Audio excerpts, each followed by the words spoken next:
देख रहे हैं जी बिहार झारखंड और मैं हूं आपके साथ राहुल सिन्हा। झारखंड और महाराष्ट्र विधानसभा चुनावों के लिए आज वोटों की गिनती होगी।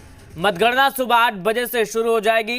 झारखंड की 81 विधानसभा सीटों के लिए 2 चरणों में मतदान हुआ, जबकि महाराष्ट्र विधानसभा की 288 सीटों के लिए एक ही चरण में मतदान हुआ है। झारखंड में महागठबंधन और एनडीए के बीच सीधी टक्कर है। 13 राज्यों की 46 विधानसभा सीटों और महाराष्ट्र के नांदेड़ और केरल के वायनाड के लोकसभा क्षेत्रों में उपचुनाव के लिए वोटों की गिनती भी आज होगी। कांग्रेस महासचिव प्रियंका गांधी वाड्रा वायनाड से चुनावी मैदान में है। महाराष्ट्र में मुकाबला सत्तारूढ़ महायुति और महाविकास अघाड़ी गठबंधन के बीच है। तो आज का दिन बेहद खास है। खासकर झारखंड की अगर बात करें तो झारखंड आज एक नया अध्याय लिखने जा रहा है। जनता ने जो फैसला ईवीएम में कैद किया है वो सामने आएगा। 8 बजे से वोटों की गिनती शुरू हो जाएगी और उसके बाद रुझान धीरे धीरे आने लगेंगे। तो क्या एक बार फिर हेमंत सोरेन सरकार सत्ता में वापसी करेगी या बीजेपी गठबंधन को मौका मिलेगा? जनता ने क्या फैसला किया है ये आपको थोड़ी ही देर में जब वोटों की गिनती शुरू होगी तो धीरे धीरे तस्वीरें स्पष्ट होती नजर आएंगी। लेकिन 8 बजे से वोटों की गिनती शुरू होनी है। उससे पहले तमाम केंद्रों पर व्यवस्था चाक चौबंद है। सुरक्षा की व्यवस्था से लेकर तमाम ऐसे एहतियात भी बरते गए हैं जिसको लेकर काउंटिंग में किसी तरह की कोई दिक्कत ना हो। तो सुबह 8 बजे से शुरू होगी मतगणना की प्रक्रिया। काउंटिंग शुरू हो जाएगी। झारखंड की 81 विधानसभा सीटों के नतीजे आ जाएंगे। तो 2 चरणों के मतदान के दौरान जो जनता ने फैसला सुनाया है उसके नतीजे आज सामने आएंगे। तो क्या जनता ने एक बार फिर हेमंत सोरेन के नेतृत्व पर भरोसा जताया है या बीजेपी गठबंधन सत्ता में वापसी करेगा या एनडीए गठबंधन सत्ता में वापसी करेगा? इसका जवाब मतगणना जब होगी, काउंटिंग जब होगी तो सामने आ जाएगा। तो देखना होगा। हर राजनीतिक दल से लेकर आम जनता सबकी निगाहें काउंटिंग पर होगी। वोटों की गिनती जब शुरू होगी और शुरुआती रुझानों से जब तस्वीरें धीरे धीरे स्पष्ट होंगी तो सबको इंतजार है काउंटिंग का। 8 बजे से काउंटिंग शुरू हो जाएगा। झारखंड की राजनीति तस्वीर की हर पहलू, हर रंग और हर पल हम आपके साथ साझा करेंगे। 8 बजे से वोटों की गिनती शुरू हो जाएगी और इसको लेकर तमाम तैयारियां हैं। तमाम मतदान केंद्रों पर हमारे सहयोगी मौजूद हैं और हम हर जगह से तस्वीरें आप तक पहुंचाएंगे। किस तरह से वोटिंग चल रही है, कहां से क्या आंकड़े निकलकर सामने आ रहे हैं, तमाम चीज़ें हम एक एक कर आप तक पहुंचाएंगे। और सबसे पहले रुझान और नतीजे आप जी बिहार झारखंड पर देखेंगे। तो 8 बजे का इंतज़ार है जब वोटों की गिनती शुरू हो जाएगी।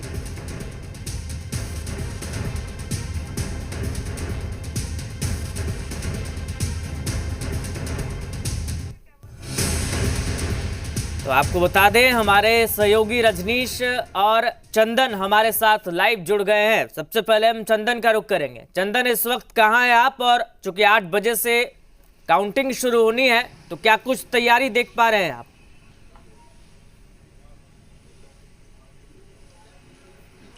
देखिए, बिल्कुल हम इस वक्त झारखंड के मुख्य निर्वाचन पदाधिकारी कार्यालय निर्वाचन आयोग के बाहर हैं और यहाँ पे जो पूरे झारखंड में 81 विधानसभा क्षेत्र के लिए काउंटिंग आज होनी है, मतगणना होनी है, उन सभी काउंटिंग सेंटर पर निर्वाचन आयोग से पैनी नज़र रहेगी। पल पल की अपडेट और मॉनिटरिंग निर्वाचन आयोग करेगा।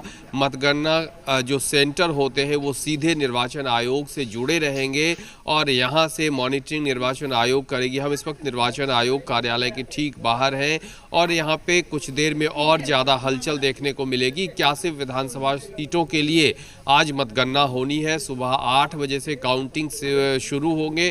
काउंटिंग सेंटर पे जितने भी काउंटिंग से जुड़े हुए कर्मचारी होंगे, स्टाफ होंगे, कर्मी होंगे, उन सभी लोगों को समय रहते लगभग 7 बजे तक हर हाल में काउंटिंग सेंटर के अंदर प्रवेश कर जाना है और 8 बजे से काउंटिंग की प्रक्रिया शुरू होगी। यानी सुबह 8 बजे से जो स्ट्रांग रूम में ईवीएम रखे हुए हैं उन सभी ईवीएम को काउंटिंग टेबल पे ले जाने का काम शुरू हो जाएगा और फिर 8:30 बजे से पोस्टल बैलेट यानी सबसे पहले पोस्टल बैलेट की काउंटिंग होगी और इस तरह से हम कहें तो 8:30 बजे से काउंटिंग आधिकारिक तौर पे शुरू हो जाएगा, जबकि पोस्टल बैलेट के जरिए काउंटिंग पहले शुरू होगी और फिर ईवीएम जो है उसकी काउंटिंग शुरू होगी। तो कुल मिलाकर कह सकते हैं कि मतगणना को लेकर पूरे राज्य में जो तैयारी है वो मुकम्मल हो चुकी है। निर्वाचन आयोग की निगाह सभी काउंटिंग सेंटर पर बनी हुई है और निर्वाचन आयोग पल पल की अपडेट लेता रहेगा।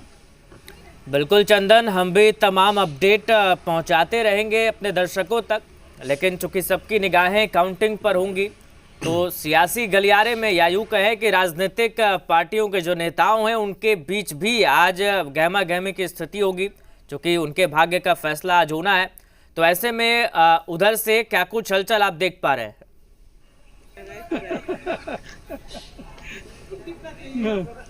देखिए, काउंटिंग से पहले अगर हम बात करें तो तमाम सियासी दल और तमाम उम्मीदवार उनकी बेचैनी निश्चित तौर पे बढ़ी हुई है और काउंटिंग सेंटर पे जो काउंटिंग एजेंट हैं वो सबसे पहले पहुंचेंगे। इसके साथ ही प्रत्याशी भी होते हैं वो भी पहुंचते हैं, तो उनके जो दिल की धड़कन होती है वो तो बढ़ी हुई ही होती है।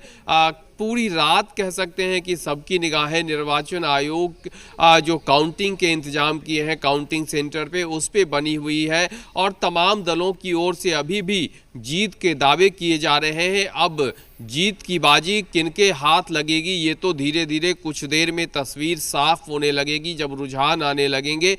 कहा जा सकता है कि काउंटिंग स्टार्ट होने की उल्टी गिनती शुरू हो चुकी है।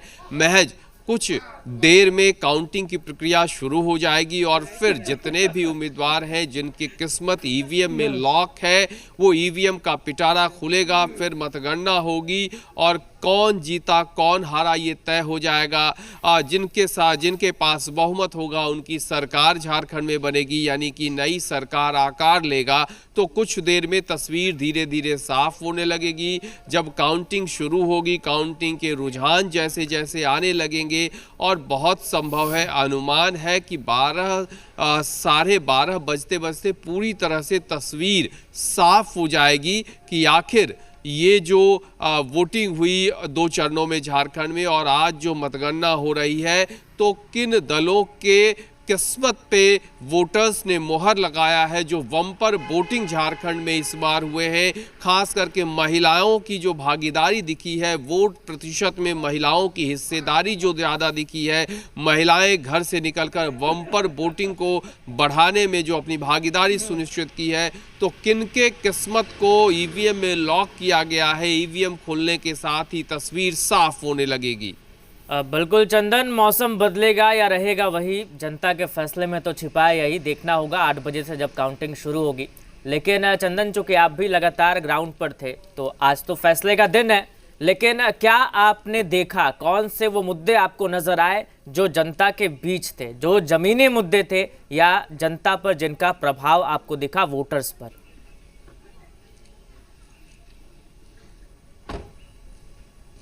देखिए, चुनाव के दौरान यूँ तो कई मुद्दे हावी रहे या कई मुद्दों को चुनावी मुद्दा बनाने की कोशिश की गई। बीजेपी की तरफ से अगर हम बात करें तो बीजेपी ने जो एजेंडा सेट करने की कोशिश की, बीजेपी ने जो चुनावी लाइन खींचने की कोशिश की, उसमें बांग्लादेशी घुसपैठ का मुद्दा, बेटी रोटी माटी का मुद्दा, इसे बीजेपी प्रमुखता से सामने रखती रही। जितनी भी सभाएं हुई और उन सभी सभाओं में बीजेपी के तमाम शीर्ष नेतृत्व ने इसी मामले को सामने रखा। बेटी रोटी और माटी का मामला उनकी तरफ से रखा गया, बांग्लादेशी घुसपैठ का मुद्दा रखा गया। हालांकि जब बीजेपी ने पंचप्रण लागू किया तो उस पंचप्रण में इस बांग्लादेशी घुसपैठ को समाहित नहीं किया गया, लेकिन चुनावी मुद्दा के तौर पे बांग्लादेशी घुसपैठ बीजेपी से बनाती रही। दूसरी तरफ जो सूबे की सत्ताधारी दल यानी जेएमएम, कांग्रेस, राजद, माले के लोग इससे इतर बीजेपी पर बांटने की, तोड़ने की राजनीति का आरोप लगाते रहे।